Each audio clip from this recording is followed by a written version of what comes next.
ಕಿವಿಯಲ್ಲಿ ಇರುವಂತಹ shark shape earring ಅಲ್ಲಾಡುವಾಗ ಪಳ ಪಳ ಪಳ ಹೊಳಿತಾ ಇದೆ. ಆ ಹೊಳಿತಾ ಇರೋ ಇಯರಿಂಗ್ ಅದು ಅಲ್ಲಾಡುದು ಯಾಕೆಂದ್ರೆ ಅವ್ರು ಗೋಕುಲೆ ಬ್ರಜಮಾನ, ಇಡೀ ಗೋಕುಲದ ಸ್ಟ್ರೀಟ್ ಅಲ್ಲಿ ಓಡಿ ಓಡಿ ಹೋಗ್ತಾ ಇದ್ದಾರೆ. ಯಾಕೆ? ಯಶೋಧಾಭಿಯೋಲು, ಯಶೋದೆಯ ಭಯದಿಂದ ಅವ್ನು ಹಿಂಗ್ ತಿರುಗಿ ನೋಡ್ತಾ ನೋಡ್ತಾ ಓಡ್ತಾ ಇದ್ದಾನೆ. ಅಮ್ಮ ಬರ್ತಾ ಇದ್ದಾರ, ಬಿದ್ದು ಬಿಡ್ತಾರ ಅಂತ. ಅವನು ಹೊರಗಡೆಯಿಂದ ಮಗು, ಒಳಗಡೆಯಿಂದ ಅವನೇ ತಂದೆ. ಅವನ ಭಕ್ತಿ ಯಶೋದ ಬೀಳ್ಬಾರ್ದು ಅನ್ನೋ ಒಂದು ಕಾಳಜಿ ಇರೋ ಕಾರಣ ತಿರುಗಿ ಭಯದಲ್ಲಿ ಓಡುದಂತ ಲೆಕ್ಕ ತಿರುಗಿ ನೋಡ್ತಾ ಓಡ್ತಾನೆ. ಅಂತ ಅವ್ನು ಕೊನೆಗೆ ಸಿಕ್ಕಿ ಬೀಳ್ತಾನೆ. ಪರಾಮೃಷ್ಟಂ, ಕೊನೆಯಲ್ಲಿ ಸಿಕ್ಕಿ ಬೀಳ್ತಾನೆ. ಅತ್ಯಂತ ಕೊನೆಯಲ್ಲಿ ಯಾರ ಹತ್ರ? ತೃತೀಯ ಗೋಪಿ ಯಶೋದೆ ಕೈಗೆ ಸಿಕ್ಕಿ ಬೀಳ್ತಾನೆ. ಸಿಕ್ಕಿ ಬಿದ್ಮೇಲೆ ರುಡಂತಂ ಮುಹುರ್ನೇತ್ರ ಯುಗ್ಮಂ, ರುಡಂತಂ ಅಂದ್ರೆ ಕಣ್ಣೀರು ಹಾಕ್ತಾನೆ.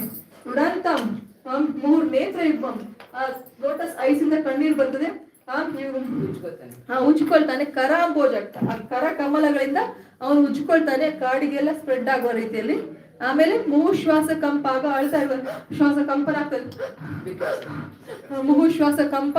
ತ್ರಿರೇಖಾಕಂಠ, ಅವನ ಕುತ್ತಿಗೆಯಲ್ಲಿ 3 ಲೈನ್ಸ್ ಇದೆ, ಬಹಳ ಸುಂದರವಾಗಿ ಕಾಣ್ತದೆ ಅಂತೆ ಅದು. ಆ ತ್ರಿರೇಖಾಕಂಠ, ಮುಹುಶ್ವಾಸ ಕಂಪ, ತ್ರಿರೇಖಾಕಂಠ, 3 ಲೈನ್ಸ್ ಇರುವಂತ ಕಂಠ ಅಲ್ಲಾಡ್ತಾ ಇದೆ ಕಂಪನ ಆಗುವಾಗ.